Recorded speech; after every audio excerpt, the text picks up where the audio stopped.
Buongiorno! With today's easy Italian episode, you will get some great Italian listening practice and also you will have fun playing an Italian game with me. This Italian game is called indovinello, which means guess the word. So I'm going to describe a word in Italian only using easy Italian vocabulary, and your job is to guess what the word is. This exercise is great to improve your listening skills, your comprehension, and also your Italian vocabulary. And it's perfect for both beginner and intermediate students. And that's why I use it all the time with my own students.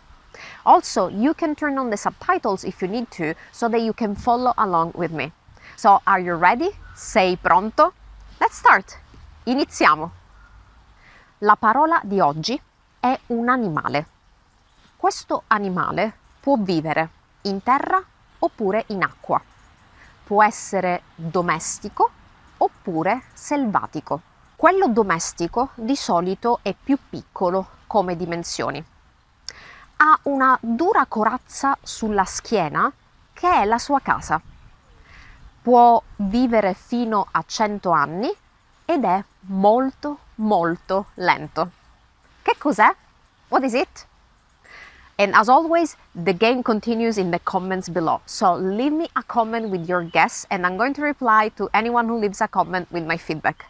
Ci vediamo nei commenti. See you in the comments. Ciao!